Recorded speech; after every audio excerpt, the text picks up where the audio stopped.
2026년 2월 한국의 반도체 수출이 전년 대비 134% 폭증했습니다. 전체 수출의 35%가 반도체예요.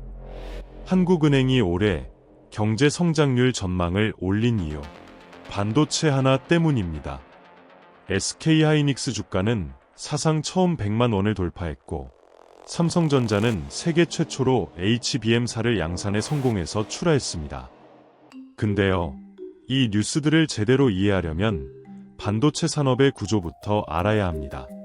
HBM사가 뭔데, 파운드리가 뭔데, 왜 TSMC가 중요한 건데, 이런 질문에 답을 못하면 이 숫자들이 그냥 숫자로만 보이거든요. 그래서 오늘 처음부터 끝까지 다 풀어드리겠습니다. 크게 6가지예요. 첫째, 반도체 산업의 기본 구조. 칩을 설계하는 회사, 만드는 회사, 둘 다 하는 회사 이 세 종류를 먼저 잡을 거예요. 이것만 알면 절반은 이해한 겁니다. 둘째, 칩의 언어 전쟁. x86, ARM, RCV라는 세 가지 아키텍처가 있는데 이게 여러분 스마트폰 배터리 수명까지 결정하는지 알려드릴게요. 셋째, 인류 역사상 가장 복잡한 제조 공정. 머리카락의 10만 분의 1 크기로 회로를 새기는 과정이에요.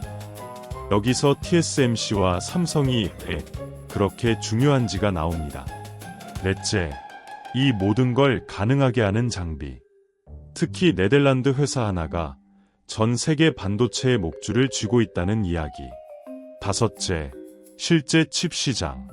GPU에서 엔비디아가 왜 독주하는지, CPU에서 인텔이 왜 무너지고 있는지, 그리고 여섯째, 메모리 시장에서 2026년 지금 한국이 어떤 역사를 쓰고 있는지까지.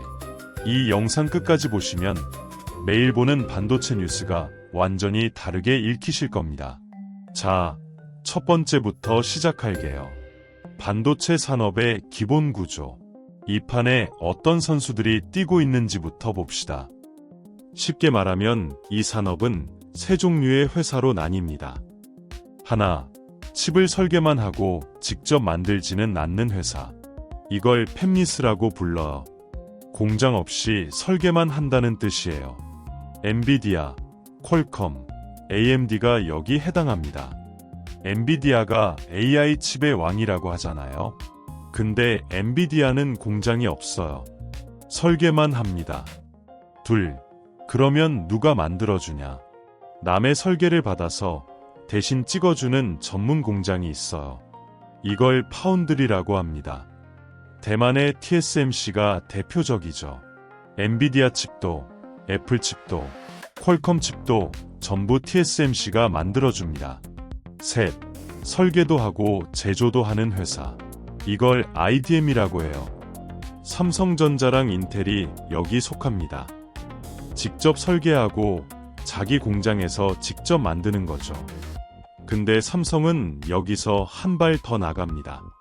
로직 칩 제조에 메모리 생산, 거기에 첨단 패키징까지 한 회사에서 전부 해요. 이런 회사가 지구에 삼성 하나뿐입니다. 팹리스, 파운드리, IDM. 이 세 단어만 기억하시면 됩니다. 이게 반도체 산업의 뼈대예요. 자, 근데 칩을 설계하려면 도구가 필요하겠죠. 애플 최신 칩에 트랜지스터가 1346개 들어가요. ED라는 전자설계자동화 소프트웨어를 쓰는데 이 시장을 지배하는 회사가 딱 두 곳이에요. 시놉시스와 케이던스. 지구상에서 칩을 설계하고 싶은 회사는 예외 없이 이 두 곳을 거쳐야 합니다. 대안이 없어요. 엔비디아든 애플이든 삼성이든 칩 하나 만들려면 이 두 회사한테 라이선스비를 내야 합니다. 설계에 통행료를 받는 셈이죠. 왜 두 개 회사만 남았을까요? 칩에 들어가는 트랜지스터 수가 수십억, 수천억 개로 늘어나면서 설계 도구도 그만큼 똑똑해져야 하거든요. 근데 도구의 발전 속도가 복잡도를 못 따라가요. 이 격차를 메우려면 매년 수조 원씩 R&D에 쏟아부어야 합니다. 작은 EDA 회사들은 이 투자를 감당할 수가 없었어요. 하나둘 탈락하거나 인수되면서 결국 시놉시스와 케이던스, 이 두 곳만 살아남은 겁니다. 여기에 지금 애플, 구글, 아마존, 테슬라, 메타까지 자체 칩 설계에 뛰어드는 중이에요. 왜냐면 시중에 파는 범용 칩으로는 자기 서비스에 딱 맞는 성능을 뽑아내기가 어렵거든요. 그래서 설계를 직접 하는 겁니다. 물론 제조는 못해요.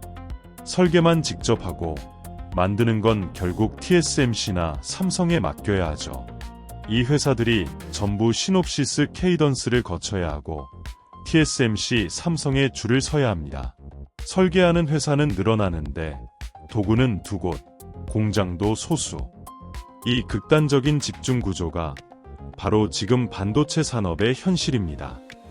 여기까지가 반도체판의 선수들, 그리고 그 선수들이 쓰는 설계 도구 이야기였습니다.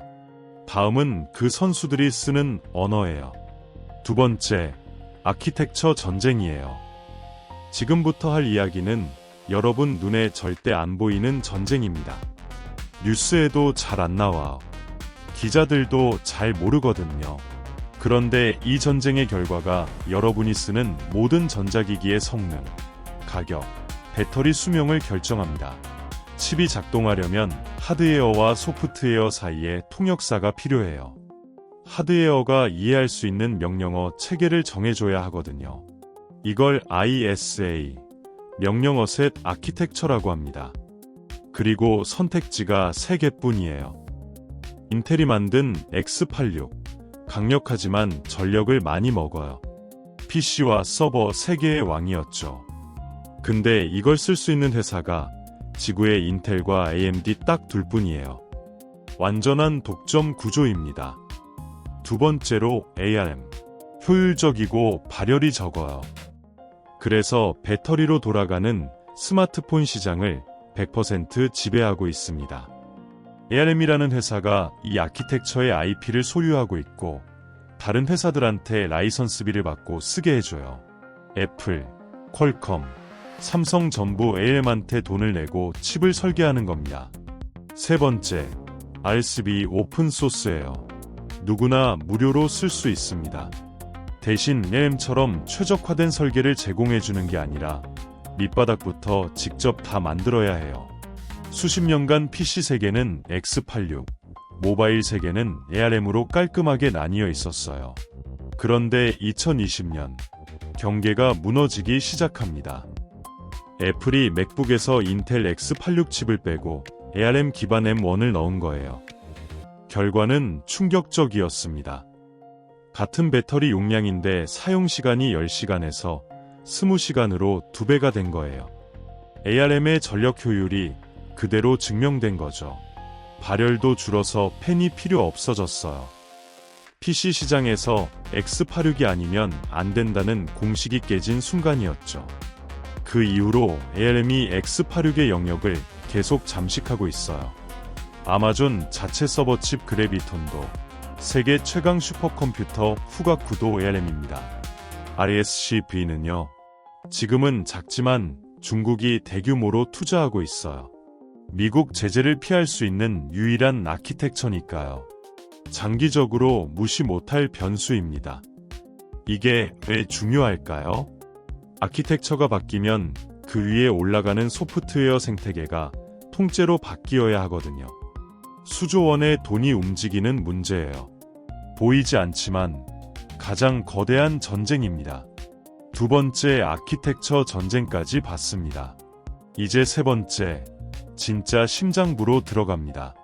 제조 공정이에요. 반도체 제조는 인류가 만들어낸 가장 복잡한 과정이에요. 이걸 완벽하게 이해하는 사람은 지구에 몇 안 됩니다. 하지만 기본 흐름은 설명해 드릴 수 있어요. 먼저 실리콘 웨이퍼라는 얇고 둥근 판 위에 재료를 입혀요. 이걸 증착이라고 합니다. 그 다음 빛으로 회로 패턴을 인쇄해요. 이게 리소그래피, 칩 제조에서 가장 핵심적인 단계예요. 패턴이 새겨지면 필요 없는 부분을 화학적으로 조각해내요. 이걸 식각이라고 해요. 그 다음에 이온을 쏴서 전기가 흐를 수 있는 성질을 불어넣습니다. 이온주입이에요. 여기까지가 한 사이클인데요. 이걸 수십 번에서 수백 번 반복합니다. 층층이 쌓아 올리는 거예요. 마지막으로 금속 배선을 연결하고 웨이퍼를 칩 단위로 잘라서 포장하면 우리가 아는 그 반도체가 완성됩니다. 전 과정이 10억분의 1m 단위에서 벌어져요. 원자 하나 잘못 놓이면 수백만 달러가 날아갑니다. 이걸 할 수 있는 파운드리가 얼마나 되냐? TSMC와 삼성, 이 두 회사가 시장의 약 71%를 차지합니다. 최첨단 5나노 이하 공정은 이 두 회사만 가능해요. 지금 가장 치열한 전장이 2나노입니다. TSMC가 앞서가고 삼성이 수율 60%대를 달성하며 쫓고 있어요. 삼성은 갤럭시 S26에 2나노 칩을 넣었고 파운드리 가동률도 80%를 돌파했습니다. 하지만 여전히 적자예요. 인텔도 도전하고 있지만 갈 길이 멀고요. 중요한 건 나머지 회사들은 아예 시도를 안 한다는 겁니다. 비용이 천문학적이고 난이도가 너무 높으니까 엄두도 못 내는 거죠. 그래서 대만이라는 나라가 이렇게 중요한 겁니다. 최첨단 칩의 대부분이 대만 한 곳에서 나와. 만약 대만에 문제가 생기면 스마트폰, 자동차, AI, 데이터 센터 전부 멈춥니다. 그래서 미국이 520억 달러를 쏟아부으며 자기 땅에 공장을 지으라고 압박했고 TSMC 애리조나 팹이 이제 막 가동을 시작하는 시점입니다. TSMC뿐 아니라 독일, 일본에도 공장을 짓고 있어요. 이건 사업 확장이 아니라 지정학적 리스크 분산입니다. 세 번째 제조 공정까지 봤으니 이제 네 번째입니다. 반도체 산업에서 우리가 이름을 아는 엔비디아, 애플, 삼성 같은 회사들은 사실 무대 위의 배우들이에요. 진짜 권력자는 무대 뒤에 있습니다. 바로 장비 회사들이죠. TSMC가 칩을 만든다고 했잖아요. 근데 TSMC가 맨손으로 만드는 게 아니에요. 증착 장비, 리소그래피 장비, 식각 장비, 검사 장비, 이 전용 기계가 있어야 칩을 찍어낼 수 있습니다. 이 장비를 만드는 회사가 5곳이에요. Applied Materials, ASML, Tokyo Electron, KLA, Lam Research. 이 중에서 절대 반지를 가진 자가 있어요. ASML. ASML은 리소그래피 장비를 만듭니다. 웨이퍼에 회로 패턴을 새기는 핵심 장비인데 최첨단 EUV 리소그래피 장비를 만들 수 있는 회사가 ASML 하나뿐이에요. 진짜 독점입니다. 이 장비 하나의 부품이 10만 개가 넘어요. 운반하려면 보잉 747이 4대가 필요하고 1년에 55대밖에 못 만들어요. 대당 가격이 2천억에서 3천억 원입니다. 작동 원리는 레이저로 주석방울을 때려서 플라즈마를 만들고 거기서 나오는 극자외선을 거울로 반사시켜 원자 단위 패턴을 새기는 거예요. 5나노 이하 칩을 만들려면 이 장비가 반드시 있어야 해요. TSMC도, 삼성도, 인텔도 ASML한테 줄을 서서 기다려야 합니다. 삼성전자가 아무리 돈이 많아도 ASML이 장비 못 줍니다 하면 그의 농사는 끝나는 겁니다. 이게 진짜 갑의 권력이에요. 나머지 회사들도 각자 영역의 왕이에요. 어플라이드 머티리얼즈는 증착과 이온 주입, 램 리서치는 식각 1위, KA는 공정 진단 제어 독점, 토키오 일렉트라는 어플라이드 머티리얼즈와 겹치는 영역이 많아서 합병 시도까지 했는데 규제로 합병은 물 건너갔습니다. 이 5회사의 시가총액을 합치면 약 1900조 원이에요. 삼성전자보다 큽니다. 근데 놀랍게도 일반인은 이 회사들 이름조차 모르는 경우가 대부분이에요. 무대 뒤에서 전 세계 반도체의 목줄을 쥐고 있는데도요. 정리하면 이런 그림이 나옵니다. 맨 위에 셀, 그 아래 장비 4사, 그 아래 파운드리 TSMC, 삼성, 그 아래 패브리스 엔비디아, 퀄컴, AMD. 피라미드 꼭대기로 갈수록 회사 수가 줄고 맨 꼭대기에 네덜란드 회사 하나가 앉아 있습니다. 그리고 이 피라미드 구조가 그대로 지정학적 무기가 됩니다. 미국이 중국 반도체를 견제할 때 가장 먼저 막은 게 뭐였냐면 바로 이 장비예요. SML의 EUV 장비가 중국에 못 들어가게 막았습니다. 칩을 설계할 수는 있어도 만들 장비가 없으면 끝이거든요. 반도체가 단순한 비즈니스가 아니라 안 보인 이유가 이겁니다. 이제 5번째, 이 피라미드를 통해 실제로 만들어지는 칩들이 어떤 시장에서 팔리는지 볼까요? 로직 칩 시장에서 가장 뜨거운 곳은 당연히 GPU입니다. 엔비디아가 사실상 독점하고 있어요. 데이터 센터 GPU는 거의 엔비디아 세상이에요. AI 연산에 GPU의 병렬 처리 능력이 완벽하게 맞아떨어졌거든요. 원래는 게임용으로 만든 건데 젠슨 황이 이 기술의 AI 잠재력을 일찍 알아본 거죠. CPU 시장은요? 여기는 인텔의 몰락 서사입니다. 수십 년간 CPU의 절대왕이었던 인텔이 지금 모든 전선에서 밀리고 있어요. PC에서는 AMD가 치고 올라오고 애플은 ARM으로 이탈했고 서버에서도 AMD의 점유율을 뺏기는 중이죠. GPU는 미미하고 파운드리는 아직 갈 길이 멀어요. 한때 반도체의 황제였던 회사가 이제는 자기 칩도 TSMC에 맡겨서 찍는 상황이에요. 최고의 맛집 사장이 자기 주방을 못 쓰고 남의 주방을 빌려야 하는 꼴이 된 거죠. 5번째, 칩 시장까지 봤어요. GPU는 엔비디아 독주, CPU는 인텔 추락. 이게 로직 칩의 현실입니다. 근데 반도체에는 로직 말고 또 하나의 거대한 세계가 있어요. 데이터를 저장하는 칩, 메모리입니다. 그리고 이 메모리 시장이야말로 한국이 진짜 강한 영역이에요. 마지막 6번째 이야기, 지금 한국에서 무슨 일이 벌어지고 있는지 보시죠. 메모리 반도체, 데이터를 저장하는 칩이에요. 디램은 빠르지만 전원 끄면 사라지고 낸드는 느리지만 꺼도 남아요. 컴퓨터가 작업할 때는 디램, 저장할 때는 낸드를 씁니다. 이 시장은 삼성전자, SK하이닉스, 마이크론으로 압축됩니다. 한국 업체 둘이 합치면 약 70%나 됩니다. 그리고 다들 아시겠지만 지금 이 시장이 폭발하고 있어요. 삼성전자가 세계 최초로 HBM사를 양산에 성공하며 출하했습니다.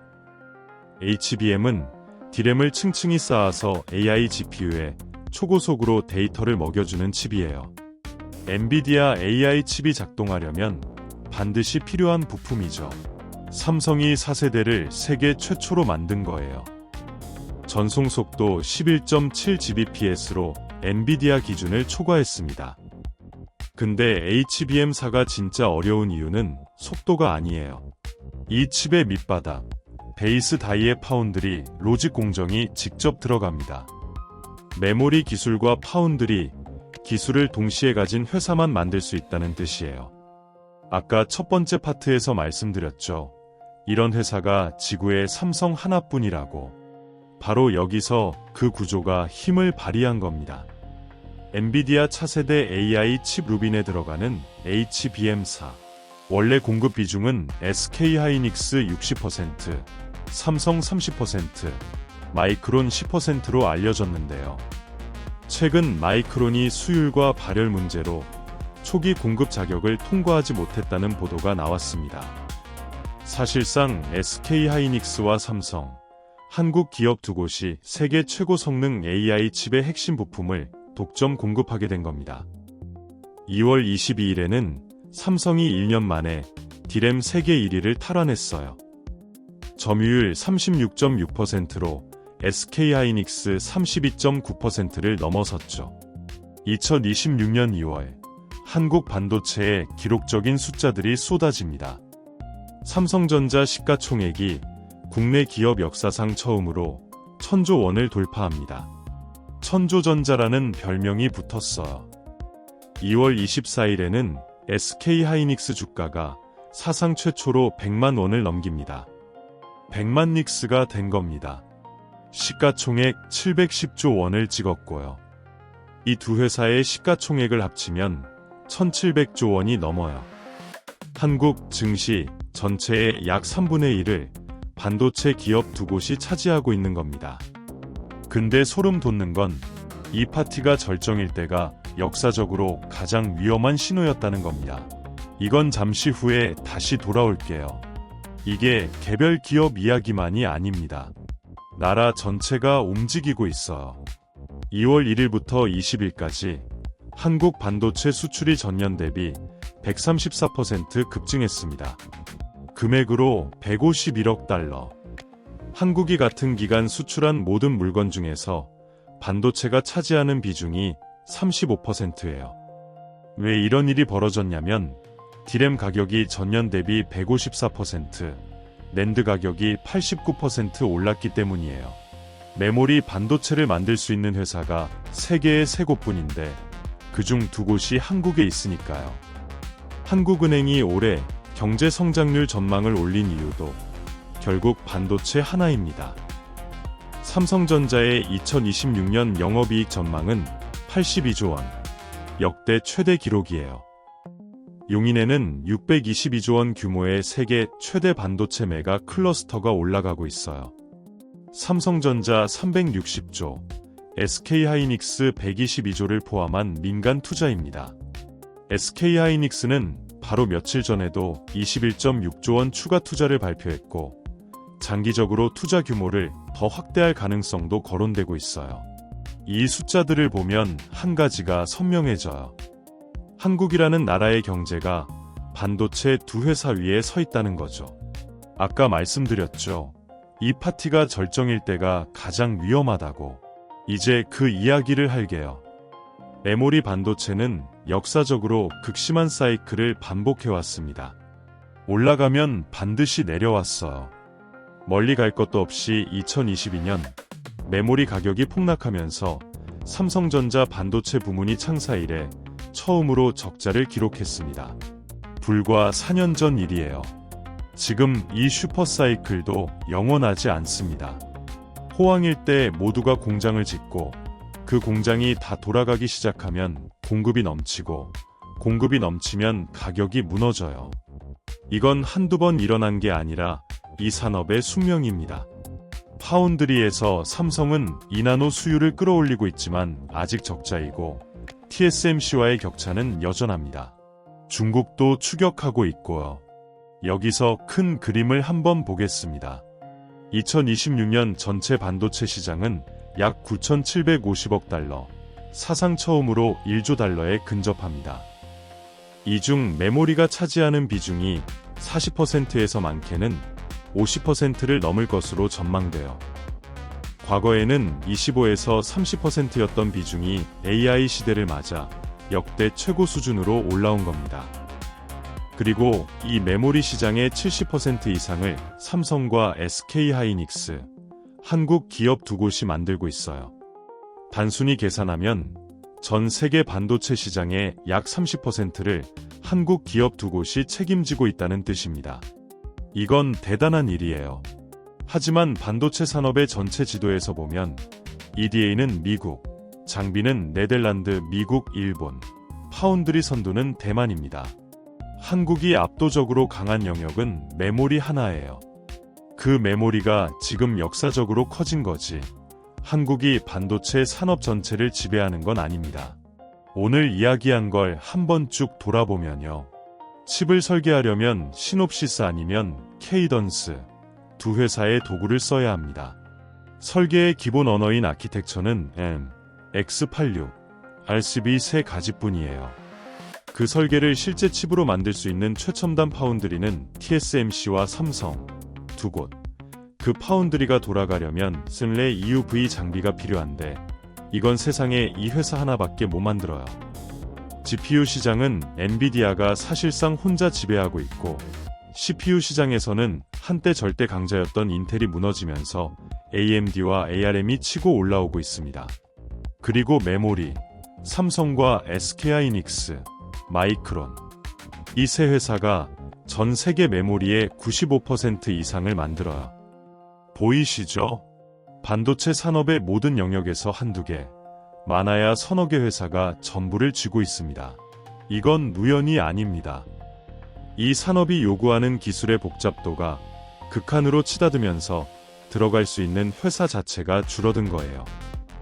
그리고 이 소수의 기업 위에 인류의 모든 기술이 올라가 있습니다.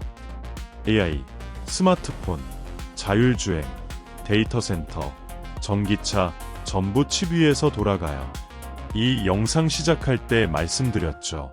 끝나고 나면 매일 보는 반도체 뉴스가 완전히 다르게 읽힐 거다. 반도체 수출 134% 증가가 이 나라의 운명을 가르는 숫자인지, SK하이닉스 100만 원 왜 단순한 주간 뉴스가 아닌지, 스밀리 중국의 장비를 못 판다는 게 국제 뉴스톱인지 이제 보이시죠? 손톱만 한 칩 안에 담긴 거대한 세상이.